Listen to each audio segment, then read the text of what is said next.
Welcome to the Iron Prescription Podcast with your hosts, Doctors Lynette and Stuart. We're both GPs and we're both personal trainers, though we do both jobs in very different ways. We chat about the best things you can do for your health and fitness, and along the way, help you to avoid wasting time on the things that really aren't. Thanks for listening. Hi. Hiya, how are you doing? I'm good, thank you. How are you? Yeah, pretty good. And good feedback again on the last episode. Oh, right, good. Yeah, I haven't had as many people, probably because it's a shorter time between recording and when it's gone live, but what I have had has, again, been positive and admiration abound for what you've been doing in Africa. So that's good. Yeah, That's fantastic. always good.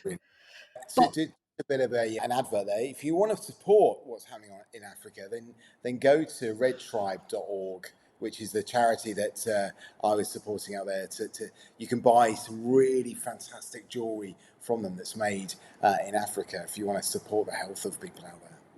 Oh, well, that's good to know. I did put the link in the show notes. I'm not sure everybody necessarily looks at them. I don't for a lot of the podcasts I listen to, but it is in there if anybody was wanting to look at that in any more detail. Yes. But coming back to the developed world that we earn our crust in, I thought it would be a good topic to cover the enormous beast that is cholesterol and its partner statins, because this is a conversation that I have in the park when I'm walking the dog and somebody finds out what I do, have it in work back to back, and it takes many different forms. And it's just massive. And I don't know your views or your practice with regards to this. And it's really interesting. Why don't we call cholesterol fat? Put it out there and go from that perspective. So yeah, sure, you go ahead and I'll chip in. Okay, I would start by saying I'm probably a bit of an outlier with my consultation style on talking about statins and cholesterol when people bring it to me, because I find it very difficult to deal with such a vast topic in short, sharp summaries in the way that it's been reduced. Yeah. And I also feel that the NHS in particular, I can't speak for other countries because I haven't worked in other systems, but I do feel the NHS has got slightly obsessed with measuring cholesterol, talking about cholesterol and treating cholesterol. And I think in my time as a GP, I feel like the goalposts have moved quite significantly in terms of where we cast the net and stop treating people as people and where we start calling them patients. So that's my disclaimer. And it's probably worth mentioning a story that set this in motion when I was working in my old practice, the practice we both worked at.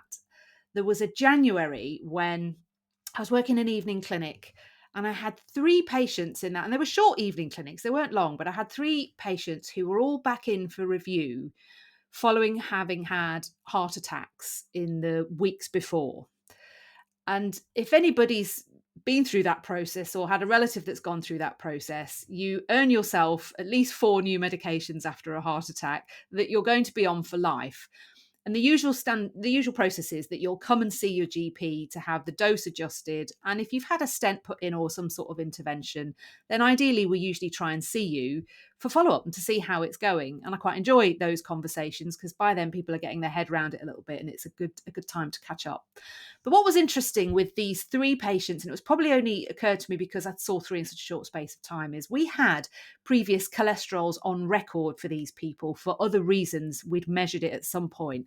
And I just remember thinking, there's nothing remarkable about any of their whole lipid panels that are sitting in the records before the heart attacks. So if cholesterol's this massive thing that we're led to believe, their cholesterols pre-heart attack didn't stand out as being particularly abnormal. Anyway, they then move into what we call secondary prevention. And this is where you're talking about treating somebody to prevent a secondary event. Where I feel that things have gone in a new direction is primary prevention, and maybe we should start there, because when we treat people for primary prevention, what you're trying to do is prevent the first event, the first heart attack and the first stroke. And this is where I think it's gone maybe a little bit over the top. I'll just say what I think, because that's usually what I do. So that's my opening position on this, and I don't know what yours is or what your take on it is, but I'd be interested to see how it contrasts. Okay. Right. So my opening take on this is, first of all, I was listening to, there's a massive expansion in medicine, in the specialism of longevity. I know we've talked about this before, about how can you live to 100. And I was listening to a longevity expert the other day who was asked the question, what medication should I be taking if I'm going to take one medication from adulthood? What should, or one additive or mineral, vitamin, etc., should I be taking? And this guy said, from age 21, you should be on a statin. From age Okay. 21, regardless of what your cholesterol is, you should be on a statin. And I'd I have was like, turned off at that point. wow. And then he did talk about the research behind that. Quite compelling research, really. And I thought, hang on a minute. Mm. Statins are, what are we doing here? What are we doing here? Mm. What is it? What is it? First of all, do cholesterol has been made to be this dark substance that sits in your arteries, Yeah. killing, The enemy. and that's what it does. That's its Mm. only. That's its only thing in life, is to kill you. Mm. But actually, it's an essential part of your Mm. body, and you Mm. need it. Number one. Number two, the vast majority of high cholesterol is nothing to do with your diet. It's your Completely genetic gift. agree. It's your genetic gift. If you've got great cholesterol ratios, if you've got bad cholesterol high, it's not about what you put in your face, which is why you can see somebody with a horrendous diet and their Mm. cholesterol and their blood pressure is perfect. Mm.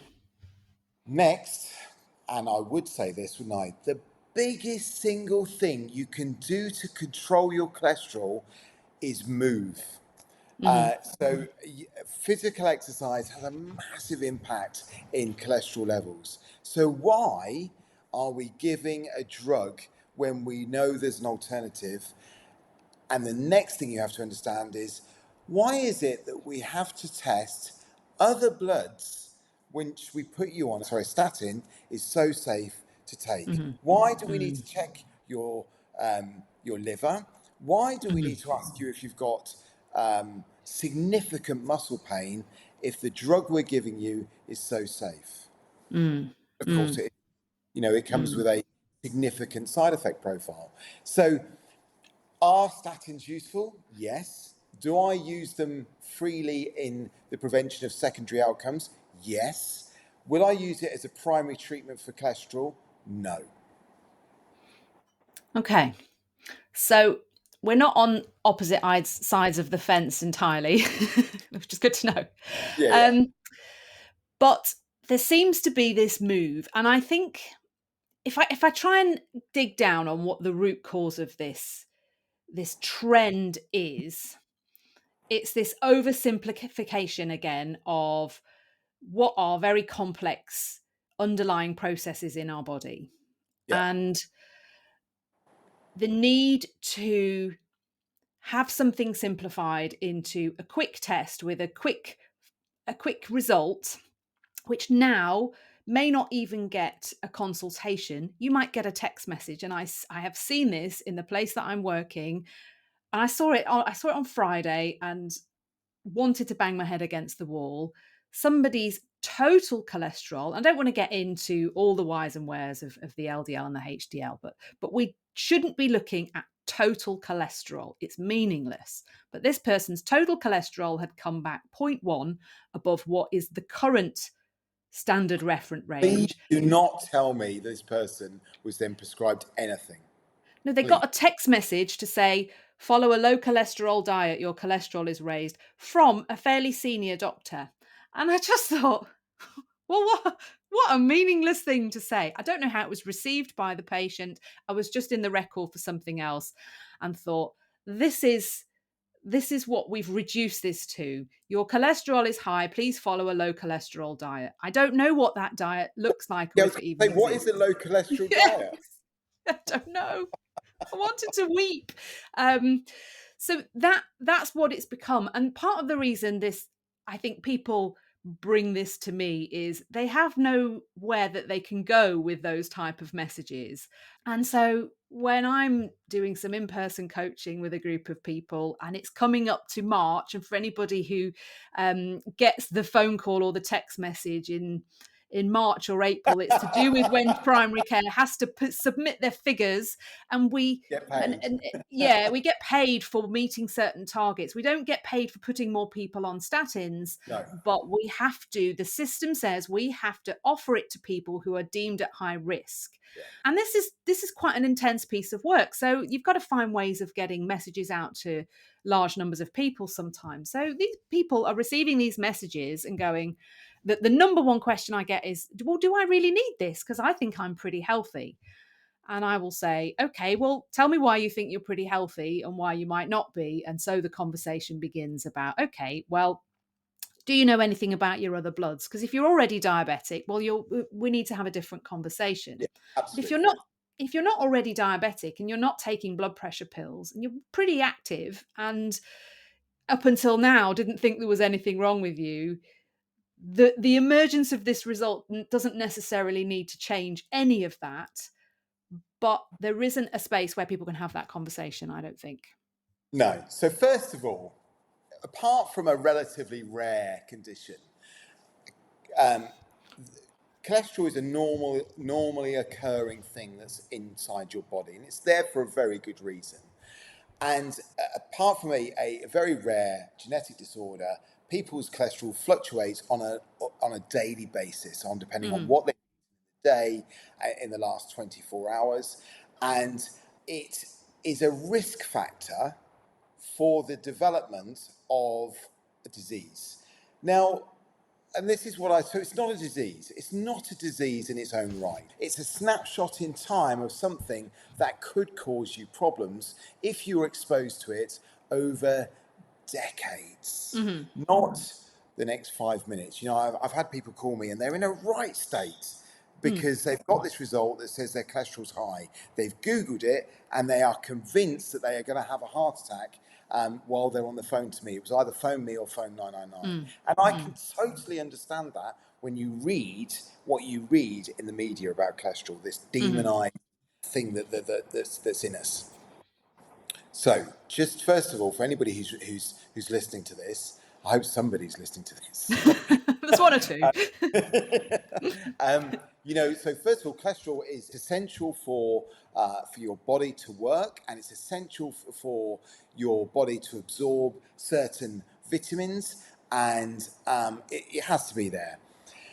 It is controlled by your body, and like anything that we eat, like sugar, fats, proteins, carbohydrates, all Mm, of these things have swings and balances, and your body sorts it out. mm, You know, mm, same with water, exactly the same. You drink too much water, the kidneys let go of it. You don't drink enough mhm, of it, body holds onto it.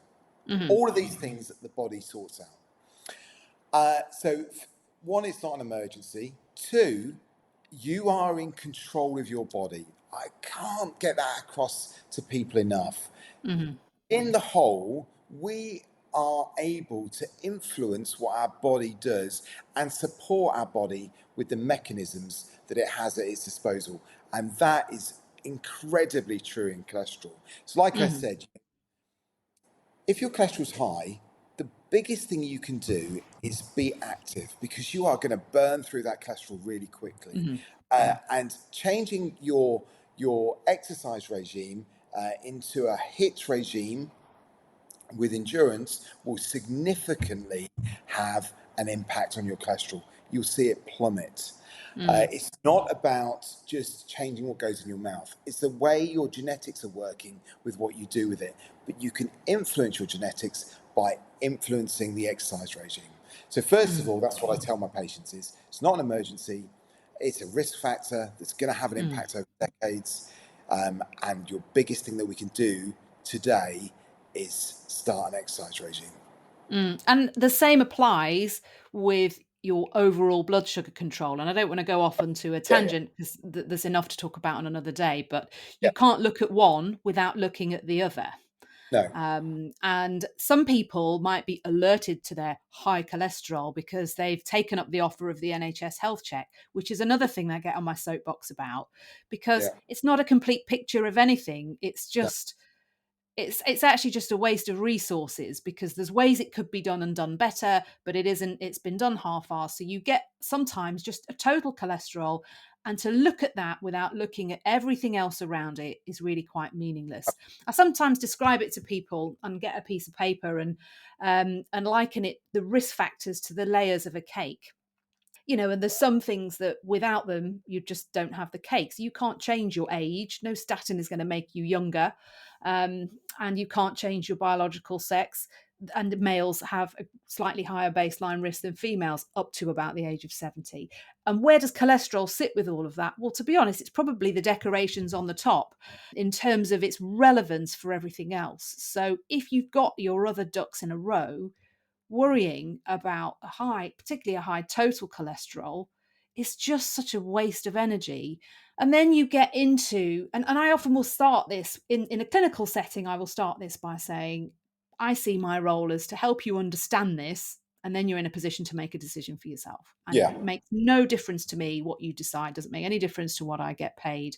What's important to me is that you understand it more than just a number that's got a little red cross by it when you look at your results on the app.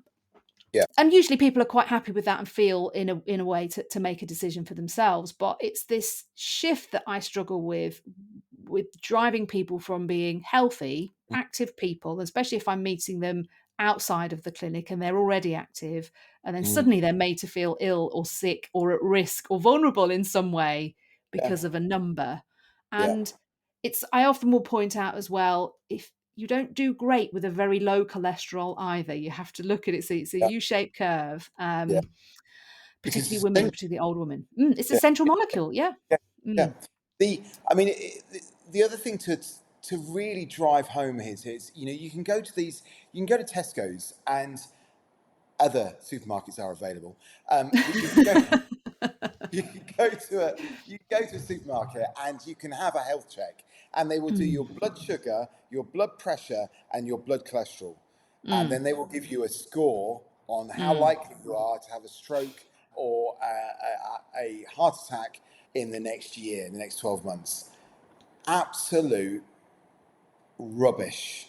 mm. So you cannot blood pressure cannot be taken for a risk factor in one In one day. reading Mm, it mm, and say that is your risk. No, in certain places we can take a blood pressure and say that is your risk. If your leg's been chopped off, mm. your blood pressure is incredibly important in that moment in time. Yeah. Your risk factor as a heart attack, Mm, the single reading of blood pressure is irrelevant. mm, The same with your blood sugar. Having a blood sugar taken on mm, a standard blood sugar monitor that gives you just a reading of a snapshot in time is irrelevant. mm, And the same with cholesterol. To a total cholesterol, as you said, mm.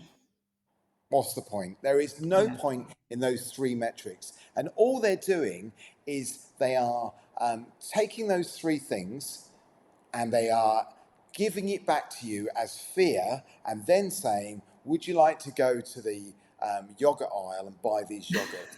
Yes. You know, the next thing you've got a trolley full of yogurts. You don't know why you've got these yogurts. You've never had these yogurts Yeah. before. And the bacon is, you used to have a Yeah. bacon sandwich on a Sunday. That's gone. Yeah. You don't know why it's gone and you don't know why you've Mm, got the yogurts. Your food mm, bill's gone up considerably because you've got all these yogurts. mm. And your enjoyment in life has gone down because you don't have your bacon sandwich on a Sunday. Um, Yeah. you know, Yeah. so But so actually, that's done you, and your risk factor for an MI has Mm. probably gone up because now you're miserable because you Yeah, don't have your bacon sandwich on a Sunday, absolutely. and there Yeah. was nothing wrong with your cholesterol in the first place. So yeah, Yeah. Yeah. And I think that there is plenty of evidence to support that the changing what you eat in any meaningful way. The only way you can alter your overall risk factor is if you're eating a load of processed crap. Every yeah, system in your body is under strain from eating all of that crap. So yeah, switching to eating real food that doesn't need an ingredients list is probably the best thing you can do, but it's got yeah, very little to do with what it actually does to your cholesterol. But yeah, it's probably worth mentioning here, the risk calculators, because the risk calculators that exist form a big part of this yeah, yeah, messaging that goes out. yeah. So And it used to, we use them every day in general practice yeah. to So decide we whether or not we're going to give you a drug or not. Yes. How do we decide if I've got a 60-year-old man in front of me who's otherwise well and on no medication, but he's maybe taken up the offer of the NHS health check or for whatever reason has come and had some bloods done. And now the computer says your 10-year risk of having a stroke or a heart attack has gone to, let's say, 11%. We always used to have the cutoff of 20%. Yeah, And then a big piece of research was done, I can't remember, probably about a decade ago, and we had to reduce it to 10. And a lot of us kind of went, okay, well, we're going to be now medicating an awful lot of people just because they've hit a certain age. But it yeah, came through and it's now 10%. And it's another bugbear of mine that the calculator that we use in primary care is called a QRIS2, and it's already outdated. But we can't put the new one in because the software is not sophisticated enough to cope with it. So we're having to use the outdated Mark 1 version, yeah, which has no facility to adjust for how active you are yeah. and how over those other things which don't seem to count. The newer QRIS 3, people can access that online quite easily, will take into account more things to give you a more accurate risk score. And actually it gives you a lifetime risk, not just the 10%. But we need to say nobody's risk is zero. We can't reduce our risk to zero because the No, total mortality rate for human beings is still 100%. absolutely. We You're do all still have going to to die at some We're point. of something, of something. It Mm, has to be something. yeah. There is going to be something that ends your life, and you're going to depart from this world. Yeah, I'm not, I often wonder what we're chasing here, and in Mm, my mind, what we should be chasing is.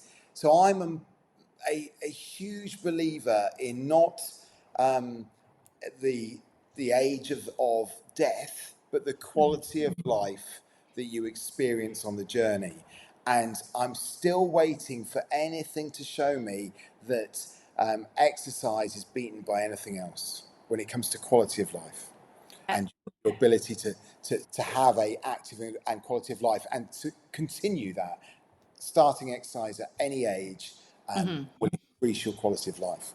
Yeah. And I think this is also where I will usually stop and explain to people that this is about cardiovascular risk reduction, heart attacks and strokes, which do still kill a lot of people. I'm not minimizing No, that, no, yeah, but a significant amount of people still die from other causes, yeah, such as cancer. So you have to, if you're going to look at the data, in my mind, you need to look at death from all causes, hmm, because why would you want to take something for 25 years potentially if you put on a statin? Sometimes when these calculators say that you need it, I use the word need yeah, very loosely, you could be taking that for 25 or 30 years. That may inadvertently raise your risk of something else. So to to balance that out, we really need to be looking at all cause mortality. And I often will pull up these figures, and I did get them. I did get them to hand. If we look at all cause mortality yeah, in the group of people who haven't already had a heart attack or a stroke, so going back to this primary prevention, the people who are yeah, otherwise healthy, and the doctor rings and says, "Well, your risk is now 10.5%. You should really go on a statin because that heart attack is just waiting around the corner to get you." yeah, Your absolute risk reduction, and to clarify what I mean by absolute risk reduction, as opposed to relative risk reduction, is the difference between if you buy one lottery ticket and then you buy another lottery ticket, you've doubled your chances of winning the lottery if you look at the relative chances of winning the lottery, but your absolute chances of winning the lottery are still minuscule. And that's the difference between relative and absolute. So your Yeah. absolute risk reduction in primary prevention for taking a statin is between 0.3 and 0.5% for all cause mortality. So for the benefit of anybody who is worried they are putting themselves at risk because they decline that statin at age 51 on the basis that they're pretty healthy and active, keeping their weight in check and living life to the full and didn't want to become a patient. But that voice in the back of their mind is going, oh, am I being a bit reckless by not taking that statin that was offered? The bottom line, as I see it, is you're really not, because the absolute risk reduction that you would otherwise get is so small in Mm. all cause mortality that I just don't think you need to think about it. Yeah. No, I think you're right. I think you've got to be very careful about the way medical statistics are presented Mm, to you, because what we're really good at as doctors is we're really good at pushing things that we can change. We don't yes. talk about things we can't change. Yeah. So we can change your cholesterol number with a medication. Undoubtedly, we can. Mhm. We can't as yet change your genetics. Mm. So we don't bother talking about that.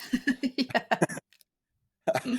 Because you're going to say, oh, I'll give you a really long consultation about genetics. And at the end of it, you say to me, so doc, what are we going to do? And I go, well, nothing. See ya. You know, see you later. Yeah. Yeah. So, you've got to be very careful about that fact. Yes, we can change it. Yes, there are certain groups that we should change it. But Mm. should it be changed for everybody? I don't think so. And I think there are other things you can do which are far better. But that comes with a caveat.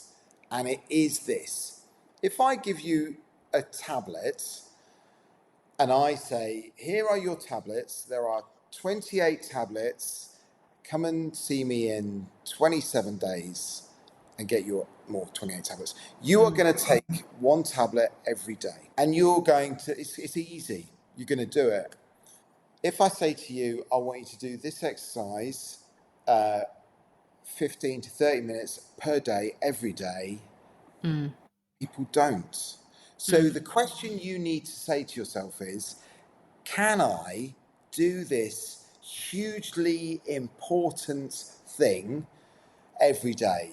And if you can't, you know, if I'm happy to take the risk of the side effects, I'm happy to take the risk of the long-term damage that this drug could do, because Mhm. I'm not capable of committing to my health enough to say I'm Mhm. going to 15 to 30 minutes a day. Mm. That's pretty sad, isn't it? That It you is. It is. Once you get people feeling better, then the buy-in is easier, but Yes, it's getting that first step on the ladder. I'll tell you something, a statin won't make you feel better No. No. at all. It won't make you, the only thing a statin can do for you is make you feel unwell Mm. and reduce your absolute risk reduction of Yeah. a vascular event. It cannot make you feel better. There's no way, there's no pathway for it to do it.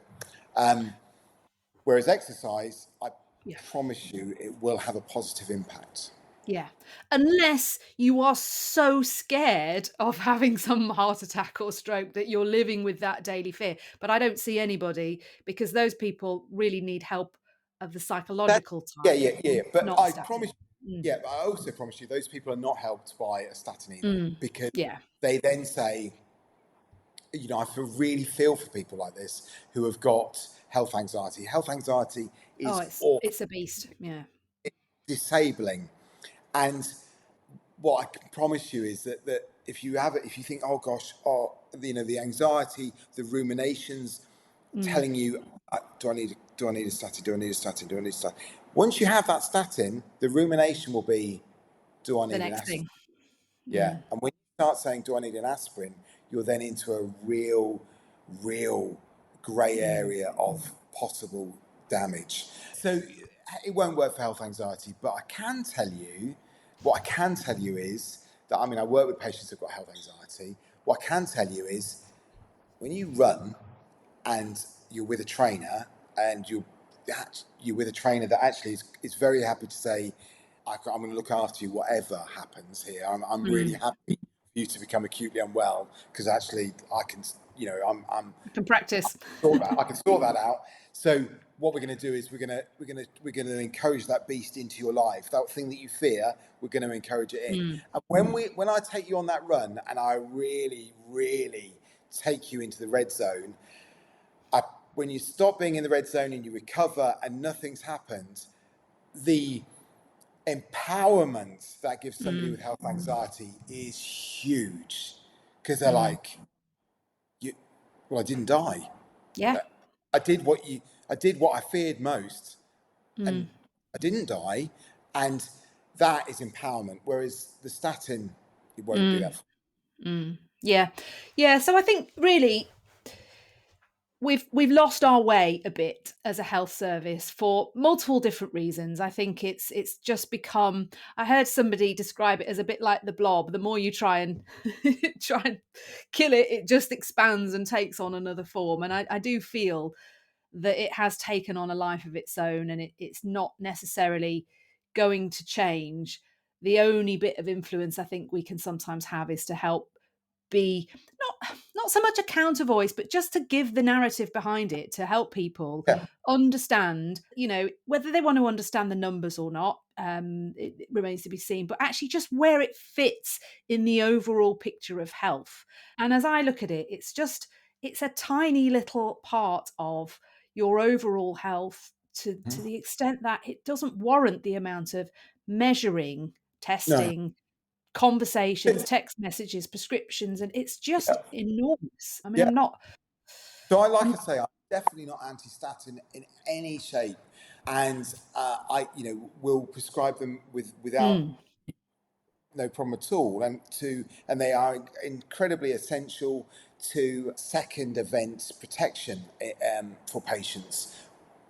But the it, narrative has to be open and honest with the mm. patients and explaining what we're dealing with. I think it's probably worth mentioning as well, because this doesn't get discussed.